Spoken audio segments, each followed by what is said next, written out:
ऐकलत का? मधुराज रेसिपीला सबस्क्राईब करताना ती घंटी पण दाबा, म्हणजे जेव्हा माझी रेसिपी ऑनलाईन येईल तेव्हा तुमच्या फोनची पण घंटी वाजेल. टिंग टिंग.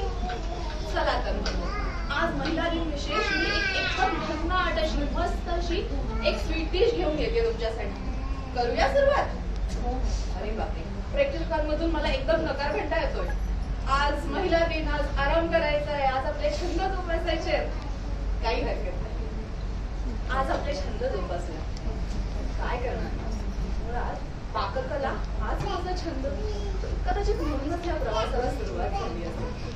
खरं म्हणायचं पूर्ण व्यवस्थित चालू होतं. अमेरिकेत नोकरी होती, पूर्ण जॉब होता, आणि पण तरी सुद्धा एक खंत सारखी पोचायची. माझे पदार्थ, माझे भारतीय मराठी पदार्थ ह्या युट्यूबच्या जगतात नाही. मग खरं मी माझ्या पदार्थांना ग्लोबल करणार. आणि मग इंग्रजी, हिंदी, मराठी चॅनल्स, माझं पुस्तक, माझे मसाले, हा सगळा प्रवास तुम्हाला खरं सांगायचं तर मी काय केलं फक्त की मी चांगलीबद्ध आयुष्य स्वीकारलं आणि ह्या डिजिटल जगात जाणार आणि धाडसाने एकच केलं. पण मग काय झालं ना, मी जो मार्ग निवडला तो माझ्या छंदाचा मार्ग होता. जो मार्ग निवडला तो माझ्या छंदाचा मार्ग होता. आणि त्याच्यामुळे असं झालं की मला रोज एक आत्मिक समाधान मिळत होतं आणि त्याच्या सुरुवातीचा उत्साहाने होत होती. आणि मग प्रेम तर तेच असतं, आपण काय शोधत असतो? आनंद, उत्साह. आणि कदाचित म्हणूनच मी फक्त बँकेतली कर्मचारी नाही राहिली, तर एक आज यशस्वी उद्योजिका झाली आणि इन्फ्लुएन्सर पण झाले. आता मी ह्या महिला दिनाविषयी मैत्रिणींना तुम्हाला एकच सांगेन, स्वतःला शोधा, स्वतःची ताकद ओळखा, स्त्री शक्तीला ओळखा आणि 21व्या शतकातल्या येणाऱ्या नवीन नवीन संधींना खेळायला शिका. सांगा तुम्हा सगळ्यांसाठी पण अशीच एक वेगळी वाट खुणावतीये, ती ओळखायची आहे. चला तर मग वेळात वेळ काढून तुम्ही माझी रेसिपी नाही कहाणी ऐकली त्याबद्दल खूप खूप खूप धन्यवाद. तर मग परत भेटू अशाच एका कार्यक्रमात. तोपर्यंत मस्त राहा, खुश राहा, आनंदी राहा आणि सगळ्यात आवाज ही पहचान है, अगर याद है नाम गुम जाएगा. नमस्कार, मी लता दीदी. माझा जन्म हा 28 सप्टेंबर 1929 रोजी इंदोर मध्य प्रदेश येथे झाला. अगदी साधारण मध्यमवर्गीय कुटुंबातली मी. माझे वडील दीनानाथ मंगेशकर यांच्याकडून मी वयाच्या 5व्या वर्षापासून संगीताचे धडे घेतले. पण मी 12 वर्षाची असताना माझे वडील स्वर्गवासी झाले. त्यानंतर अगदी खूप लवकर लहान वयातच मी मोठी झाली. पूर्ण कुटुंबाची जबाबदारी माझ्यावर आली. पण ठीक आहे, सुरुवातीचे 8 ते 10 वर्ष माझे खूप संघर्षाचे होते. पण ठीक आहे, 1949 साली माझ्या 4 मूव्हीज रिलीज झाल्या आणि त्याच्यातील सगळे गाणे 51 गाणे हिट झाले आणि त्याच्यानंतर मी मागे वळून बघितलेच नाही. ठीक आहे, 1957 साली जेव्हा फिल्म फेअर अवॉर्डसाठी मला बोलवण्यात आले, मी जाण्यास सक्त नकार दिला. कारण की बेस्ट प्लेबॅक सिंगरची कॅटेगरी त्यात नव्हतीच. मी नकार दिला, त्याच्यामुळे फिल्म फेअर बोर्डला माझ्यासाठी बेस्ट प्लेबॅक सिंगरसाठी अवॉर्ड क्रिएट करावा लागला आणि त्याच्यानंतरच बेस्ट फिल्म फेअर प्लेबॅक सिंगरचा अवॉर्ड एस्टॅब्लिश झाला. तसेच 1983 साली जेव्हा आपण वर्ल्ड कप जिंकून आलो होतो, त्यावेळेस आपल्या BCCI बोर्डकडे त्यांचं सेलिब्रेशन करण्यासाठी पैसे नव्हते. त्यावेळेस लता दीदींची कॉन्सर्ट ठेवण्यात आली आणि जे पैसे मिळाले ते सगळे पैसे मी BCCIला दिले. तसेच मी रेट्रो पासून ते मेट्रो पर्यंत काम केले. रेट्रो पासून ते मेट्रो पर्यंत अगदी मीना कुमारी म्हणा की दीपिका पादुकोण या 7 दशकांसाठी मी गाणे गायले. 36 वेगवेगळ्या भाषांहून 25,000हून अधिक गाणी मी गायले आहेत. 7 फिल्म फेअर अवॉर्ड्स माझ्या नावावरती आहेत. भारताचा सर्वोच्च भारतरत्न हा पुरस्कार माझ्या नावावरती आहे. तसेच फ्रान्स गव्हर्नमेंटनेही मला त्यांचा सर्वोच्च नागरिक पुरस्कार जाहीर केला. एवढे प्रेम या देशाने मला भरभरून दिले. अगदी शाहरुख खान सुद्धा म्हणतो, काश मैं लड़की होता तो लता दीदी मेरे लिए गाती. हेमा मालिनी म्हणते, आपका घडा है तो मेरी अदाकारी है. अजून काय आहे? एवढे सगळे प्रेम या देशाने मला दिले. तसेच ज्यावेळेस ह्या 2022 मध्ये मला कोरोनाची लागण झाली आणि हॉस्पिटलमध्ये ॲडमिट करावं लागले, त्यावेळेस हे पूर्ण 92 वर्ष माझ्या डोळ्यासमोरून जात होते आणि माझ्या मनात फक्त आठवणीचा कल्लोळ जमला होता. आता 20व्याचे क्षण, आता 20व्याचे क्षण माझ्या सोनियाच्या मणी, आता 20व्याचे क्षण माझ्या सोनियाच्या मणी, सुखे ओवीत ओवीत त्याची ओढतो स्मरणी. आता 20व्याचे क्षण. हे भारत माता, तुला माझा अखेरचा दंडवत. सुंदर परफॉर्मन्स. खरंच लता दीदींबद्दल काय बोलावे. ती जगाते उद्धरी या उक्तीनुसार इतिहासकाळात देखील स्त्रियांनी स्वतःला सिद्ध केले आहे. कधी स्वतः तर कधी आपल्या पुत्रांच्या माध्यमातून देशाचे हित साधले आहे. आजच्या स्त्री पुढे देखील खूप आव्हानं आहेत. फक्त काळ बदलला आणि आव्हानांचे स्वरूप मात्र तेवढे बदलले. तरीही स्त्री स्वतः आपल्या कुटुंबाच्या, समाजाच्या व देशाच्या हितासाठी सतत कार्यरत असते. डॉक्टर, शास्त्रज्ञ बनलीस तू, राष्ट्रपती, पंतप्रधान पद भूषविलेस तू, सोडिले ना एकही क्षेत्र, अंतराळही पार केलेस तू. स्त्री ही पुरुषांच्या खांद्याला खांदा लावून लढत आहे आणि स्वतःला सिद्ध करत आहे. कुटुंबाचा कणा म्हणून ती सदोदित प्रयत्नशील असते आणि कुठल्याही उच्च पदावर गेली तरी कुटुंबासाठी ती एक सामान्य गृहिणी बनून सतत कार्यरत असते आणि आपापल्या जबाबदाऱ्या अगदी लीलया पार पाडत असते. म्हणूनच मी आपणासमोर सादर करते सामान्य गृहिणी. गृहिणी एक मुलगी म्हणून. हॅलो, हाय, कशी आहेस? आम्ही मजेत. तुम्ही कसे आहात सर्व? तब्येतीची काळजी घ्या हा. बर, ठेवू ना. गृहिणी एक सून म्हणून, बाबा तुमच्या औषधाची वेळ झाली आहे, नाश्ता करून घ्या बरं आधी. गृहिणी एक पत्नी म्हणून, हो आहो, आवरतच आलीत माझी कामं, आता लगेच तयार होते. कितीचा शो आहे? बरं बरं, लगेच तयार होते हा.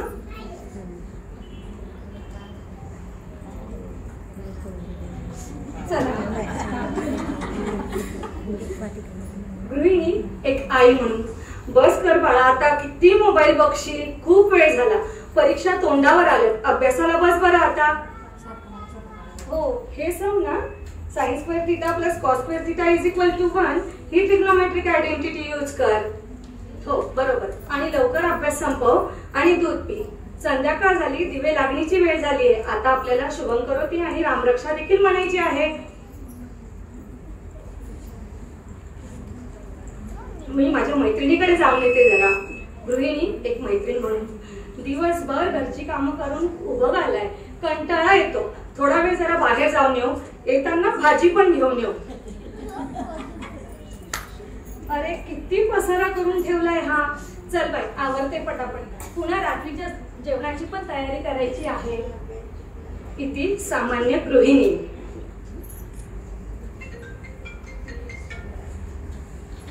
हॅलो, हा बोला. हो मीच बोलते, बोला ना. हो हो, खरंच काय? धन्यवाद हा, मी तुमची खूप खूप आभारी आहे. मला विश्वासच बसत नाहीये. थँक्यू. ह्या गडबडीत सांगायचंच राहिलं, स्त्री आपले छंद देखील जोपासते बरं.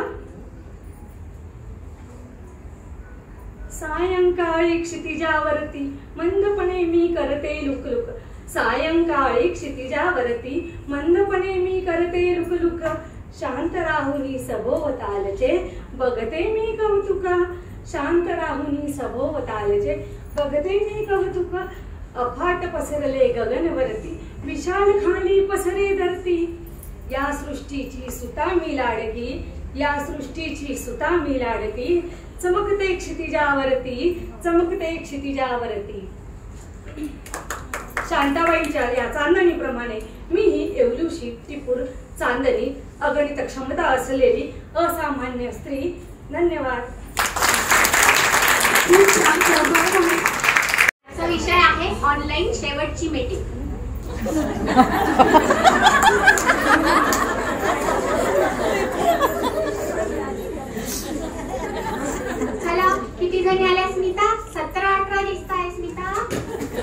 चहा कॉफी घेत असते, येतील हळूहळू.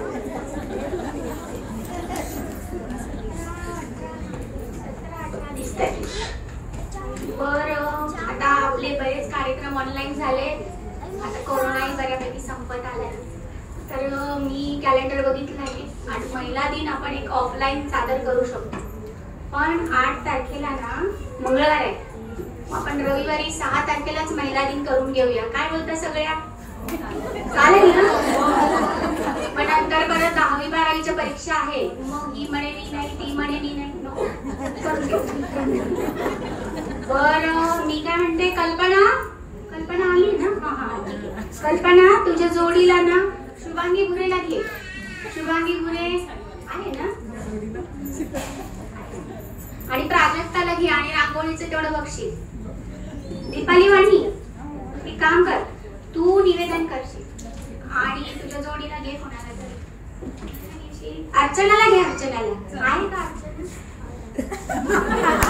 अर्चना आणि मी विसरली, ती बोलली ती मला क्लासेस. ठीक आहे, बरं तू तिच्याशी बोलून घे आणि वाटलं तर एखादा तुला मदत कर. हो ना रेखाताई?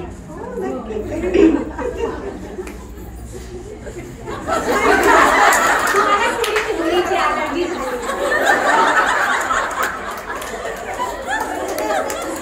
आता काय राहिलं, निवेदनाचं झालं. हा, आता पुढचं मी काय म्हणत होती. बरं, स्वागत स्तवन किंवा ईशस्तवन घेऊया का? सुप्रियाला सांगू. सुप्रिया आहे का? हे नाही, पण तिच्या घरात नेटचा इश्यू आहे, ती नसेल. मी तिच्याशी फोनवर बोलून घेऊ. आता पुढचं आहे, मी बोलते तसं तिच्याशी.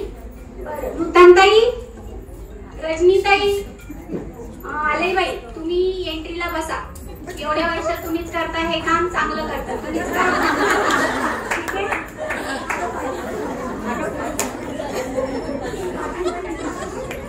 हा, झालं ना?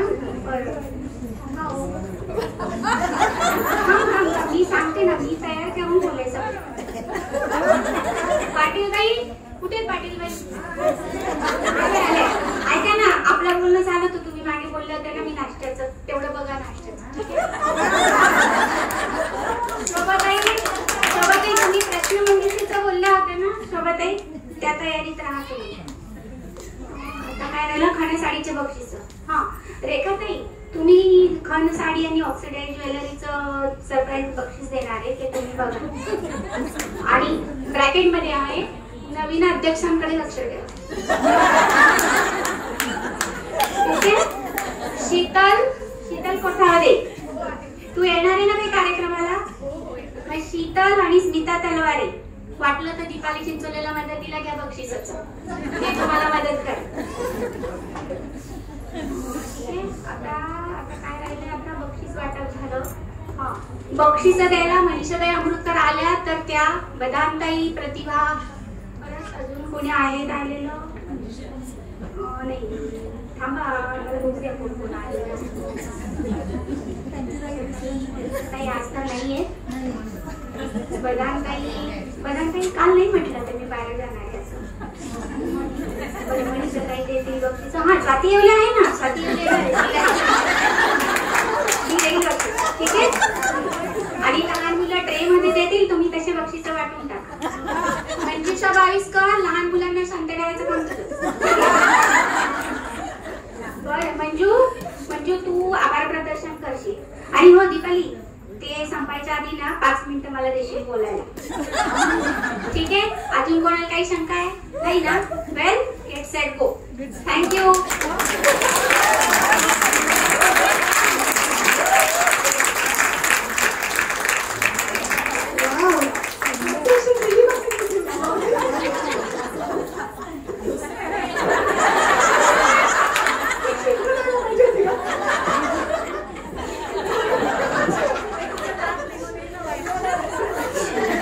संदेश आहे समाजासाठी.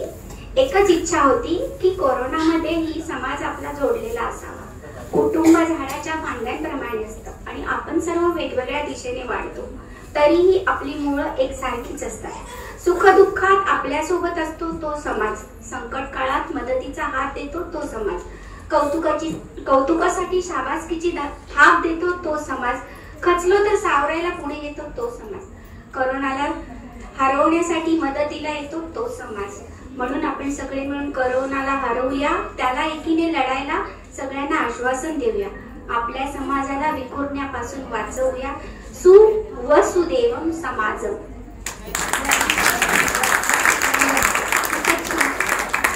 मला वाटलं निलिमाच बोलते खरं. Same to same 100% Nilima. Actually मी निलिमाच बोलत होती, पण ते ऑनलाईन मध्ये वेगळं दिसतं. निलिमा आज काय आलं मला?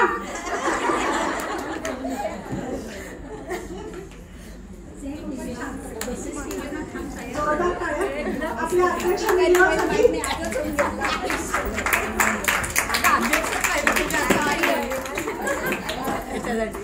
पुढची स्पर्धक आहे स्पर्धक क्रमांक 5.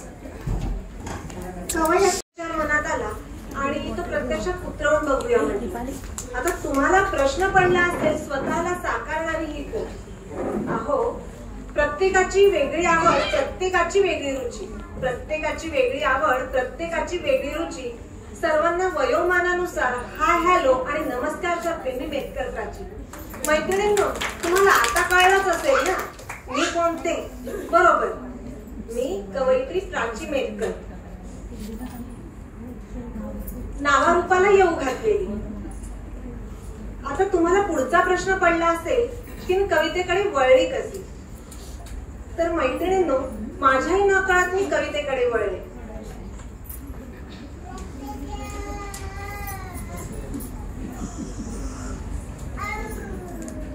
माझ्याही नकळत कवितेकडे वळले आणि आवड होतीच, पण सवड होत नव्हती असं म्हणावं तर.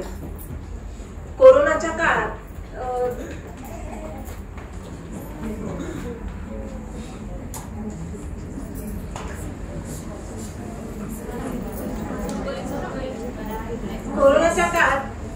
स्वतःलाच नव्याने घातली साथ आणि लेखणीने दिला त्याला प्रतिसाद. विविध काव्य प्रकार मी सहज हाताळले, आपणही कमी नाही हे नव्याने कळले. मग सुरू झाला नवा प्रवास, लागला लेखणीचा ध्यास. सध्या फुल्ला प्राजक्त या सदरातून मी रोजच व्यक्त होते आणि माझ्या या सदराला वाचकांचीही पसंती मिळते. माधुरीताई, स्नेहल, सपना यांच्यासारखे आहेतच आपल्या समाजात रत्न. त्यांच्याजवळ पोहोचण्याचा माझा हा छोटासा प्रयत्न. धन्यवाद. खूप छान कवयित्री प्राची मेतकर. स्पर्धक क्रमांक 6. सांग बरं, हसू नको. अहो, हे शब्द म्हणजे शब्द. मला अडाणी बाईला कुठून कळणार? शब्द म्हणजे शब्दच ना, दुसरं काय सांगणार मी? मग शिक ना. झालं. आणि तेव्हापासून माझी जी अक्षरांशी मैत्री झाली ती कायमचीच. मुलींनो, आज मी तुमच्या समोर उभी आहे माझे काही अनुभव सांगायला. अत्रे म्हणतात,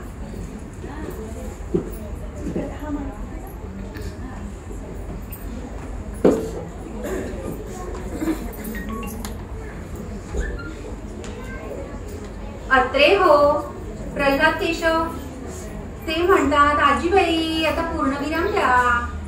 पण नाही हो, माझा काही अजून पूर्णविराम आलेला नाही बरं.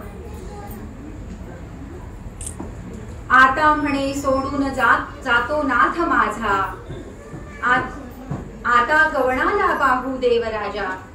असं म्हणत म्हणत अक्षरांशी मैत्री झाली. आणि जेव्हा माझ्या नाथांनी म्हणजे टिळकांनी ख्रिस्ती धर्माचा स्वीकार केला तेव्हा माझ्या भावना अनावर झाल्या आणि त्या कागदावर उमटल्या. आणि त्यातूनच माझ्या पहिल्या कवितेचा जन्म झाला. ही माझी पहिली कविता. पण मी फक्त विरहाच्या कविता लिहिल्या नाही बरं. मी बालकविता सुद्धा लिहिल्या, भावगीतं लिहिली. माझं भरली घागर हा कविता संग्रह माझ्या मुलाने म्हणजे देवदत्त टिळकाने प्रकाशित केला. अर्थात तो माझ्या मरणानंतर, पण झाला प्रकाशित. हो, तुम्ही अगदी बरोबर ओळखलं. मी तुमच्याशी जोडली गेलेली, तुमच्या स्मृती पटलावर अगदी निकोप्याने सहज रसाळ भाषेत वर्णन केलेलं स्मृतिचित्र याच्याने जोडली गेलेली आधुनिक कवीचा पाया घातलेली कवयित्री लेखिका लक्ष्मीबाई टिळक म्हणजेच नारायण वामन टिळक यांची पत्नी.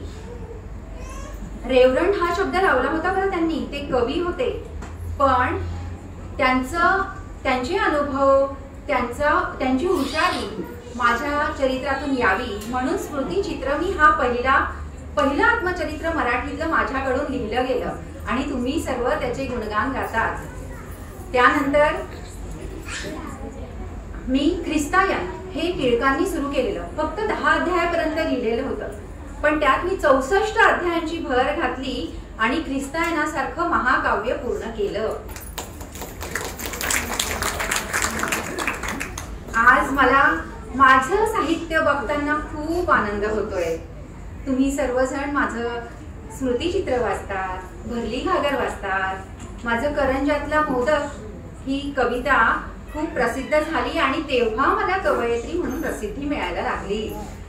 करंजातला मोदक झाल्यानंतर आता तुम्ही सगळ्यांनी आयांवर कविता लिहिल्या, पण मावशीवर कोणी कविता लिहिली आहे का? मी लिहिली आहे बरं मावशीवर कविता. मी तुझी मावशी तुला न्यावया आले, मी तुझी मावशी तुला न्यावया आले, अशी ही कविता भरली घागर मध्ये आहे. तुम्हाला वेळ मिळाला तर नक्की वाचा हा. आणि तुम्हाला सांगते अक्षरांशी मैत्री झाली खरी, पण क्ष ज्ञ मनुष्यातला श हे मला काही जमायचं नाही बाई. मग तो ठोंबरे बालकवी, हो तुम्ही आता त्याला बालकवी म्हणतात, त्र्यंबक बापूजी ठोंबरे, तो माझ्याचकडे वाढला ना, मग मी त्याला मदतीला घेतलं. त्याच्याकडून अशी जोडाक्षरं मी शिकली. तसं टिळकांचं आणि माझं खूप भिन्न व्यक्तिमत्व, म्हणजे मी खूप मिश्किल स्वभावाची, म्हणजे हसण्याचा रोग असलेली मी, अतिशय असं अनावर मला हसू यायचं, काही झालं की हसत सुटायचे. पण टिळकांनी कधी त्रागा केला नाही हो त्याचा. आणि टिळक मात्र विक्षिप्त पण खूप प्रेमळ आणि उदार, आणि तिथेच आमचं एकमत व्हायचं. म्हणून आम्ही बऱ्याच अनाथ मुलांना आश्रय दिला.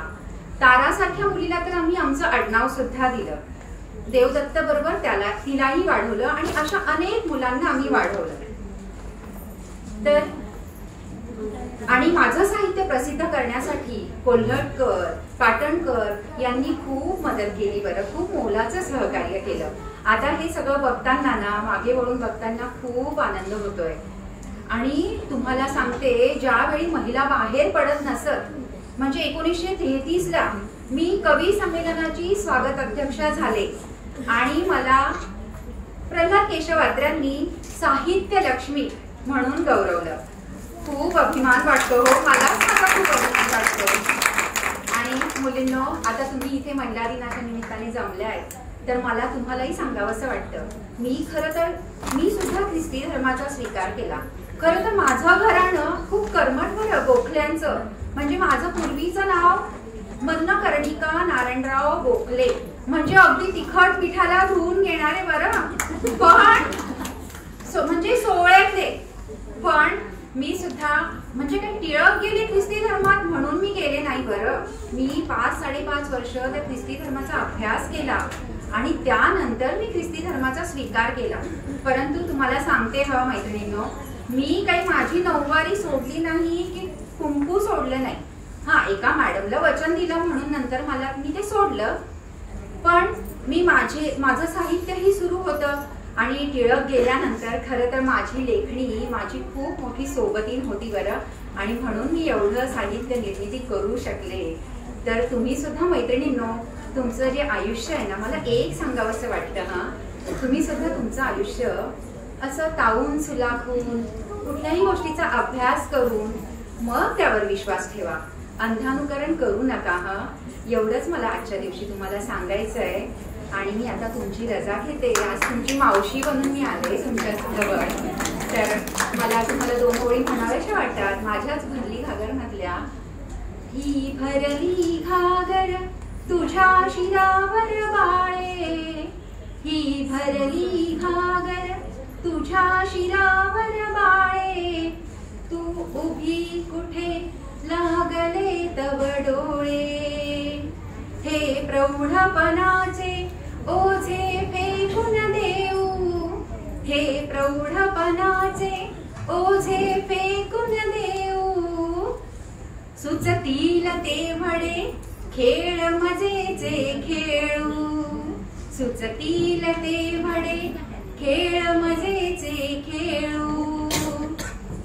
तू हासत आता आलिंगी मज बाळे, तू हासत आता आलिंगी मज बाळे. मी तुझी मावशी, मी तुझी मावशी, तुला न्यावया आले. मी तुझी मावशी, तुला न्यावया आले.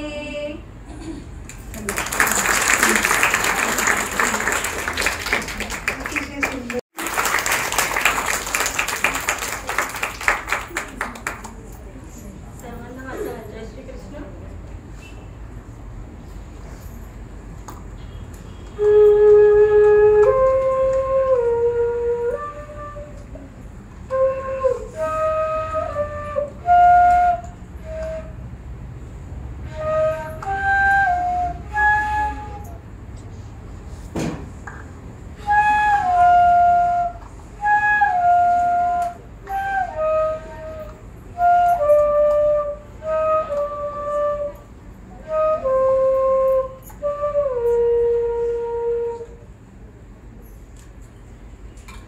सर्वसाधारणपणे लग्नानंतर घराशी जुळवून घेत आणि मुलाबाळांचे संगोपन करत बराच काळ लोटला गेला. पण कोरोना काळात जेव्हा मी स्वतःला माझ्याशी ओळख करून दिली, स्वतःला वेळ देऊ लागली, स्वतःचे छंद देऊ लागली, तेव्हा मात्र एक जादूच घडली. ते म्हणजे मी माझा जो छंद होता, जी आवड होती, ती म्हणजे संगीत. संगीत म्हणजे नृत्य, गायन, वादन यांचा संगम. आणि बासरी हे श्रीकृष्णांच्या नव्हे, संगीतप्रेमी श्रीकृष्णांच्या हातात असल्यामुळे लहानपणापासूनच त्याचं आकर्षण होतं. तसे म्हटले तर थोडे उशिराच, पण यथायोग्य काळी गुरुकृपा लाभली आणि आमची साधना सुरू झाली. साधनेचा पहिला दिवस असा होता मैत्रिणींनो,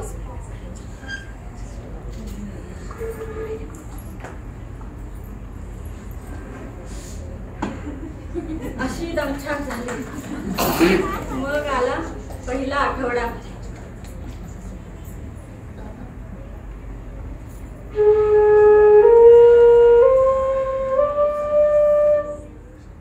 चार सूर कसे तरी निघाले. बघता बघता एक महिना पूर्ण झाला.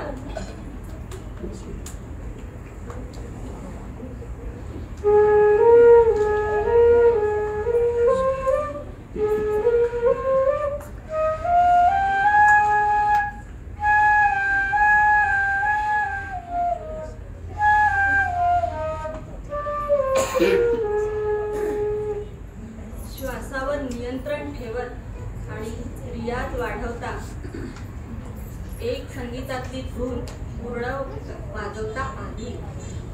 मात्र एवढं सगळं करत असताना संगीत आपल्यावर नेमकी कशी जादू करते त्याचे महत्व हे समजू लागले आणि त्याचा अनुभवही घेऊ लागले. तर तेच आपल्या समोर मी सादर करते. आज आपल्या भारत देशातील महत्वपूर्ण अशा दोन गोष्टी आहेत ज्या समोर संपूर्ण जग झुकते.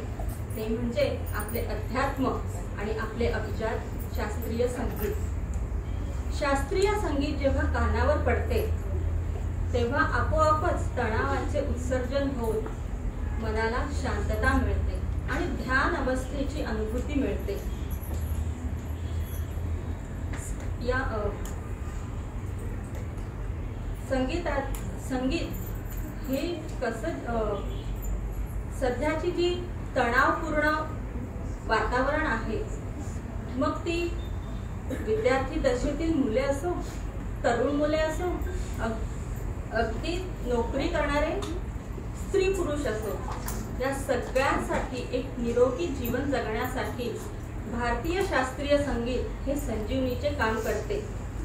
आणि आजच्या घडीला संगीतामार्फत विविध रोगांवर उपचार केले जातात हे सिद्धही झालेले आहे. मग अशा सांगीतिक वातावरणाची सुरुवात जर शालेय जीवनापासून त्यांच्या शालेय प्रणालीत जर अंतर्भूत असेल तर उद्याचा भारत आणि उद्याची भावी पिढी ही नक्कीच रोगमुक्त, तणावमुक्त आणि सृजनशील आणि अधिक सर्जनशील असेल यात शंकाच नाही. संगीत हे मनाला मानसिक शांतता, आपुलकी, सौजन्य, शांती, दया, प्रेम इत्यादी विविध भावभावना अंतर्भूत करतात. तर मैत्रिणींनो, लक्षात घेऊया, जिथे शब्द कमी पडतात, जिथे शब्द कमी पडतात तिथे संगीत बोलते. आणि जीवन हे भव्य गोड गाणे आहे. तर आपण संगीतावर प्रेम करूया आणि त्यासाठी एकदा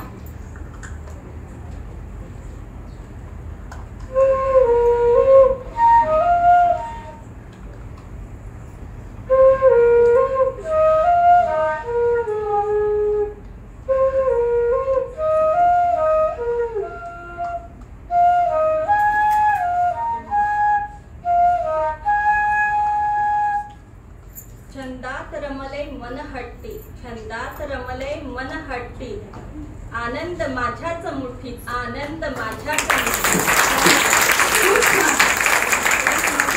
खूप सुंदर. खरं जिथे शब्द कमी पडतात तिथे संगीत हे जादू सारखं काम करतं. याचा अनुभव आपल्याला वेळोवेळी येतच असतो.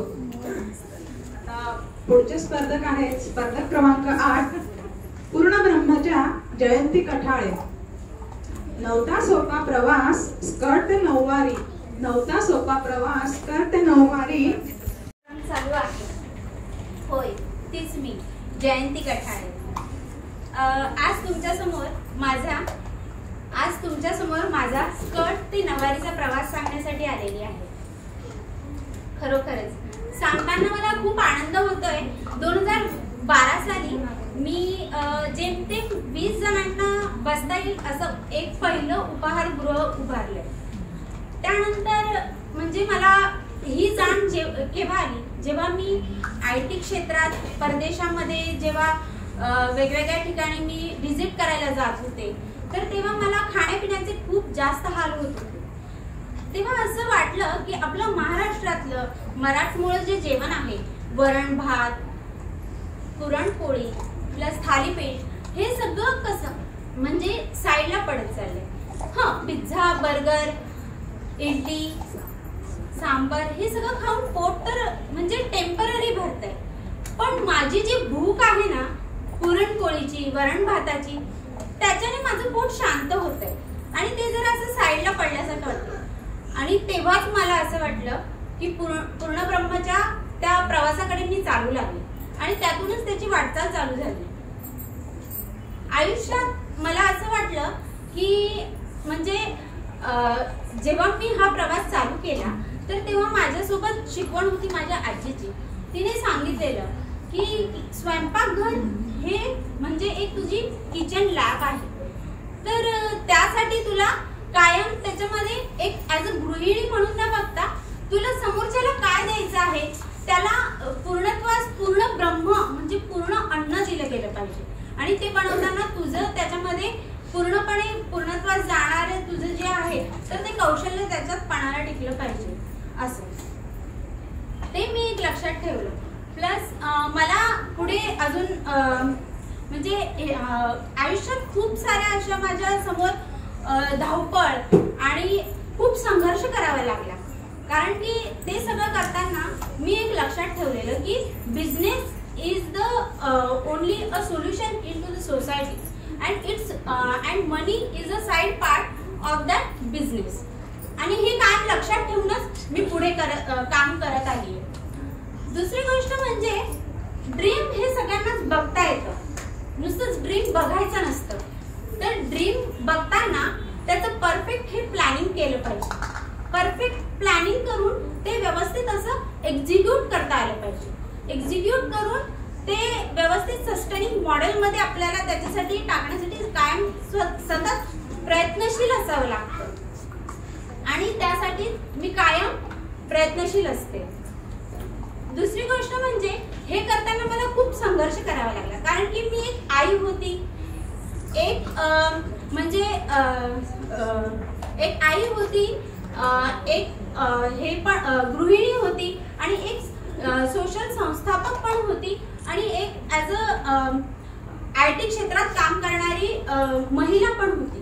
तर त्यामुळे मला अनेक ठिकाणी संघर्ष करावा लागला. त्यानंतर म्हणजे तरी सुद्धा मी त्यातून पुढे आले आणि हे लक्षात ठेवलं कायम. म्हणजे बाळासाहेबांचं एक वाक्य मी कायम लक्षात ठेवते की आता लढायचं आहे ना की रडायचं नाहीये.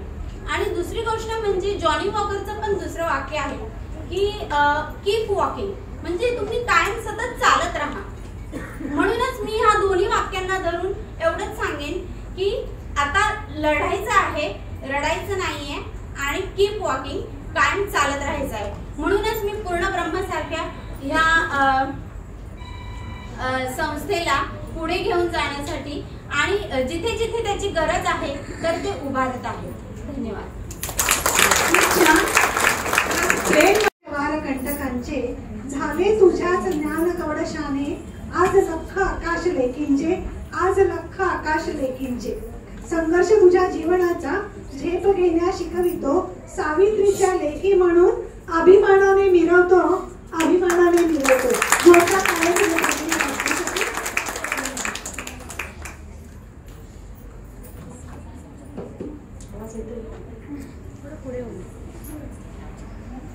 नमस्कार.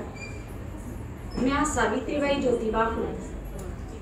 म्या सावित्री म्या रोजच चालायची घर ते शाळा अन शाळा ते घर.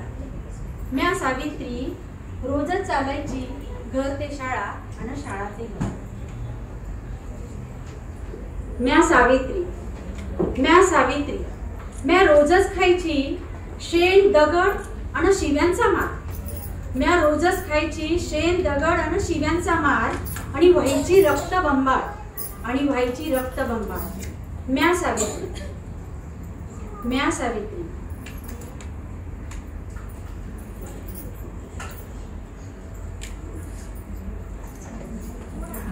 म्या ठरवलं असतं तर एकेकाला केलं असतं रक्तबंबाळ. म्या ठरवलं असतं तर केलं असतं एकेकाला रक्तबंबाळ. पण मी हातात घेतली दगडाऐवजी हातात घेतली लेखनी. पण म्या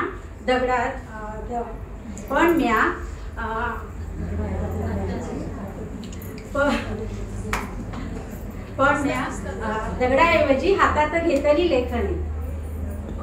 फक्त तुमच्यासाठी आणि फक्त तुमच्यासाठी. दगडाऐवजी हातात घेतली लेखनी, फक्त तुमच्यासाठी आणि फक्त तुमच्यासाठी. धन्यवाद. खूप छान. क्रांती ज्योती फुले आज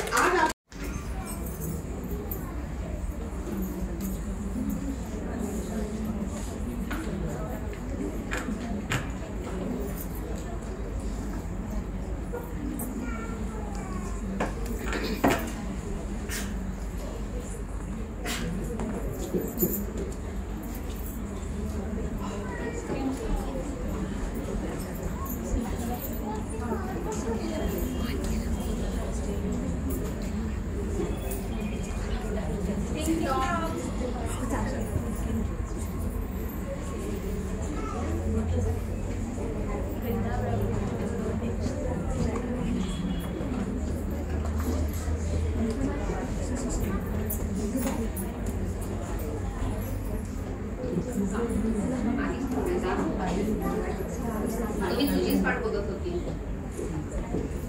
माईक जवळ घे तेवढंच आहे.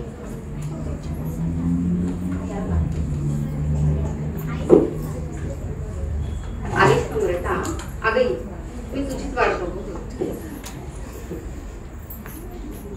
पाणी आणि चहा करून ठेवला आहे, तेवढं जरा फ्रेश झाल्यानंतर गरम करून घे बरं. अगं हो, आज मुलं म्हणत होती की आजी पावभाजी कर, म्हणून जरा पावभाजीची सगळी तयारी करून ठेवली आहे.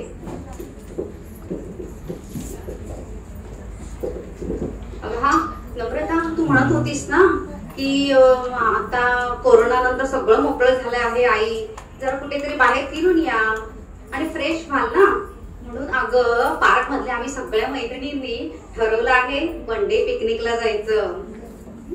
तर आज त्या संदर्भात ना पार्क मध्ये एक मीटिंग ठेवली आहे, तर मी जरा जाऊन येते. आणि हा, महिला दिनानिमित्त ना आम्ही सर्वजणी बाहेर हॉटेलमध्ये जेवायला जाणार आहोत, त्यामुळे संध्याकाळी मला जरा उशीरच होईल. हा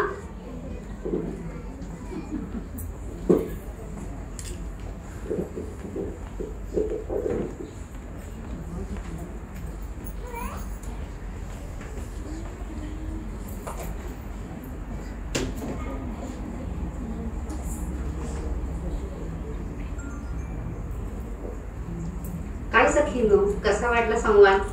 हा कौटुंबिक संवाद आवडला ना सगळ्यांना? आधुनिकता ही आपल्या पेहराव, लहान सहान याबरोबर आपल्या विचारांमध्ये पण असली पाहिजे. आज आपल्या मुलींमध्ये ना खूप टॅलेंट आहे. प्रत्येक क्षेत्रामध्ये आपल्या मुली काही कमी नाहीत, त्यांनी तर आकाशाला गवसणी घातली आहे.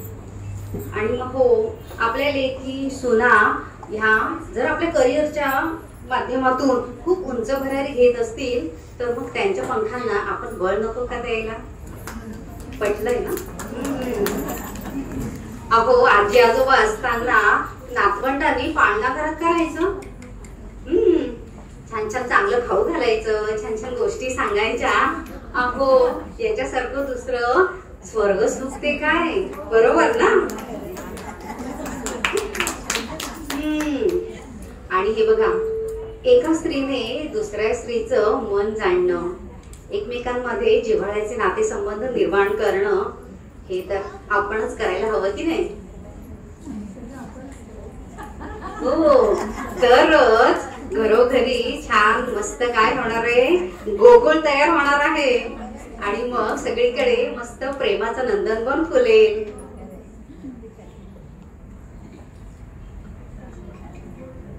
आणि हीच आदर्श आणि हाच संस्कारांचा शिदोरी आपण या ठिकाणी काय करणार आहोत, एका पिढीकडून दुसऱ्या पिढीच्या हाती सुपूर्द करायची आहे. आणि मग बघा, सगळीकडे सुंदर जग नांदा सौख्य भरे असं लाभेल. चला, आज तुम्ही चाललीये पिकनिकला मस्तपैकी, आणि बाहेर जेवायला पण जाणार आहे. येतोय का मग सगळ्या जणी?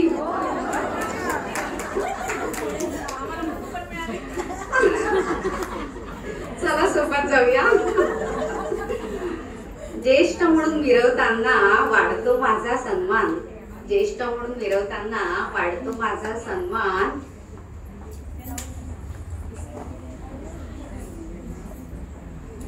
ज्येष्ठ म्हणून मिरवताना वाढतो माझा सन्मान. सॉरी,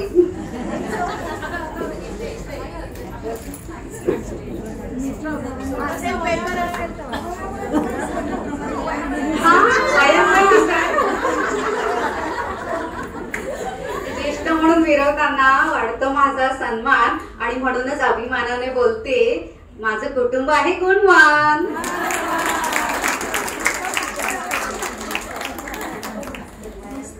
अशी सगळी आधुनिक आजी, आधुनिक सासू, आधुनिक आई, सर्वांचा विचार करणारी पुढचे स्पर्धक आहे. स्पर्धक क्रमांक जागविले आणि आझाद हिंदू सेनेच्या राणी लक्ष्मीबाई ब्रिगेडची पहिली महिला कॅप्टन म्हणून गौरव प्राप्त करणाऱ्या, वैद्यकीय शिक्षण घेतलेल्या कॅप्टन लक्ष्मीबाई सैगल यांनाच ऐकूया आपण त्यांच्याकडून. जोरदार टाळ्यांनी स्वागत करूया. कॅप्टन लक्ष्मी सैगल.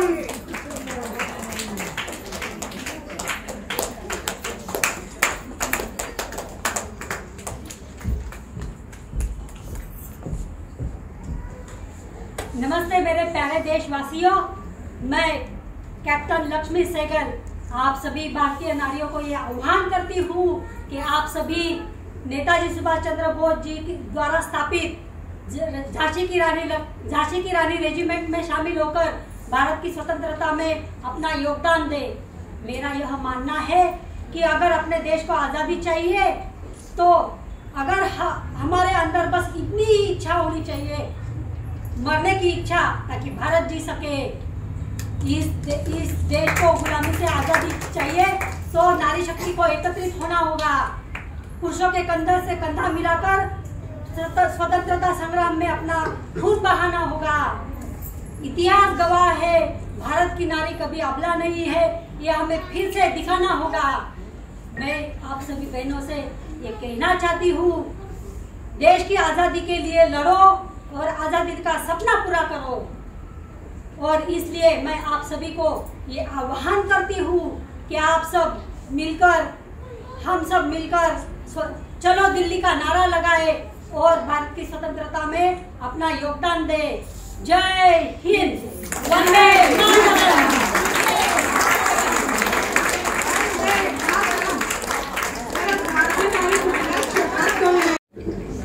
माता यशोदाचं जोरदार स्वागत करूया।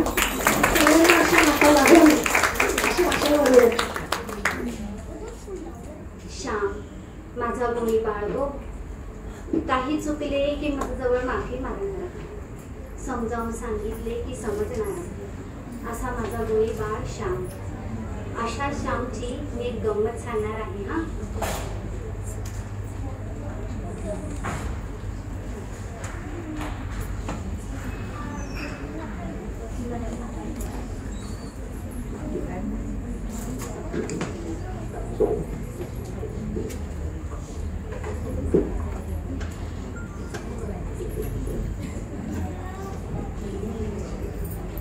श्यामने आपल्या देवांना सर्व फुले मिळावी म्हणून गळ्यास तोडून आणल्या आणि म्हणाला, तांबण्यात पाणी होत म्हणजे फुलतील, पण त्या बालबुद्धीला तेवढे ज्ञान नव्हते हो की सर्वात वाईट गोष्ट म्हणजे ही फुले तोडून आणली। श्याम, तू अधीर झालास, पण पदरात काही पडले नाही हो। फुले ही झाडावरच नीट फुलतात। बाहेरच्या पाण्यात फुले कितीही टाकली तरी ती नीट फुलत नाही। जसे आईच्या दुधावर बाळ पोसले जाते तसे बाहेरच्या दुधाने पोसत नाही हो।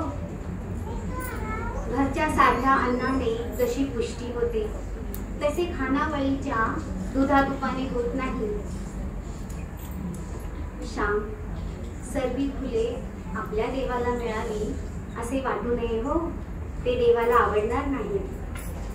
झाड फुलांच्या माता, झाडे कळ्यांना जीवन रस पाजित असतात।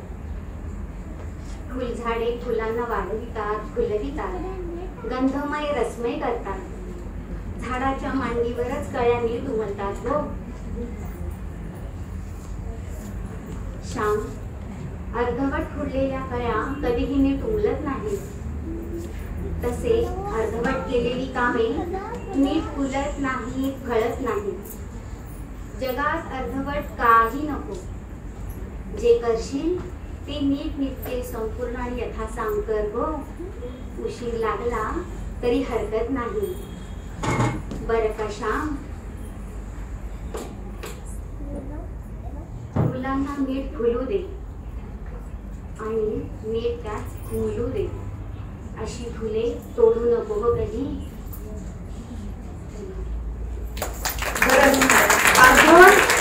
काम करू नये, किती छान संदेश आपल्या सुमधुर आवाजात श्यामच्या आईने दिलेला आहे।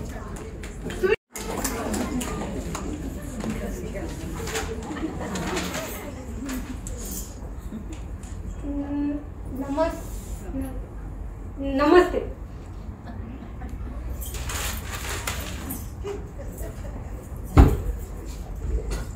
सीधे पॉइंट पे आती हूँ। औरत ने कभी किसी से कुछ छीना नहीं, पर औरत को लड़े बिना कुछ मिला भी तो नहीं। जब हम सबके लिए एक है, जब हमारे लिए सब एक है, तो हमारे साथ ये भेदभाव क्यों? हम ही समाज से बाहर क्यों?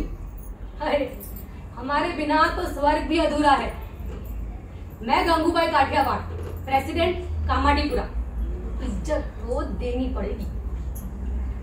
तो बस ठान लिया है गंगू ने, कामाडीपुरा की औरतों को बेघर होने नहीं दूंगी।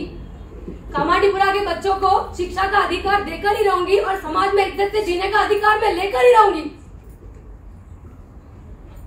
ओ दीदी, लिख देना कल के अखबार में कि गंगूबाई ने भाषण देते वक्त आंखें झुकाकर नहीं, आंखें मिलाकर अपने हक की बात की थी।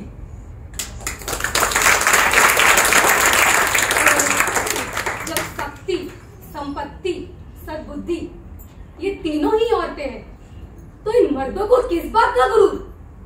बजाओ रे।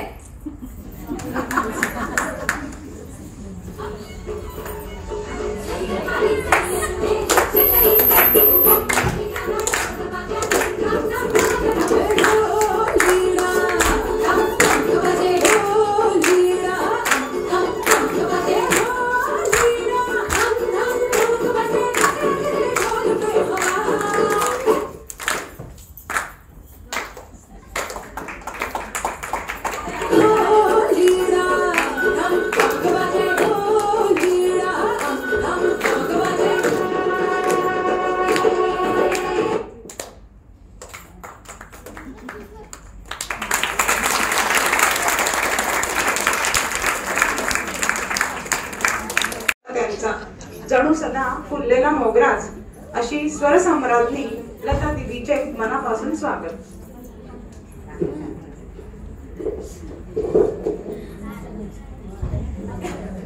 नमस्कार. आजच्या परिषदेत श्रीयुत बाळासाहेब, सचिन मास्टर सचिन आणि अमित जे सगळे आले आहेत. तर बाळासाहेबांविषयी थोडंसं. बाळासाहेब यांचं व्यक्तिमत्व खूप सुंदर आहे. त्यांच्या म्हणण्यानुसार मला राजकारणातलं फारसं कळत नाही, मला त्यात रसही नव्हता. पण या इंडस्ट्रीत येऊन मला 7 वर्ष झाली. मी तिथे राजकारण केलं नाही हो, तर इथं काय करणार. बाळासाहेब हे खरे बोलणारे आणि शब्दाचे पक्के होते. त्यामुळे त्यांनी अख्खा महाराष्ट्र घडवला आणि आज त्यांच्यामुळे महाराष्ट्र जिवंत आहे आणि मी महाराष्ट्राची आहे याचा मला अभिमान आहे. सचिन बद्दल काय बोलणार, मी तर त्याची फॅन आहे. त्याच्या अनेक गोष्टी मला खूप आवडतात. तो बऱ्याच ठिकाणी बऱ्याच संस्थांना न सांगता देणग्या देत असतो. तो त्याच्या खांद्याचं ऑपरेशन आहे आणि तो लवकरच ठणठणीत होऊन बरा होणार आहे. आणि मला एवढं सांगायचं आहे की सचिन मला आई म्हणतो, तर मी त्याची दृष्ट काढायला इथं आली आहे. तर सचिनच्या भावी वाटचालीसाठी खूप खूप शुभेच्छा. बाळासाहेबांच्या विनंतीला मान देऊन मी तुमच्या पुढे एक गाणं सादर करते. अखेरचा तुला दंडवत सोडून जाते गाव, दरी दरीतून मावळ देवा, दरी दरीतून मावळ देवा, देव सोडून घावरे. अखेरचा तुला दंडवत सोडून जाते गाव, तुझ्या जिवारी जगले हसरे, कडी कपारी अमृत प्यारे. तुझ्या जिवारी जगले हसरे, कडी कपारी अमृत प्यारे. आता हे परी सारे सरले, आता हे परी सारे सरले, उरल माग गावरे. तुला दंडवत, तुला दंडवत, तुला दंडवत. भाय सोडून जाते आता, ओढून नेली जैसी सीता. धाय सोडून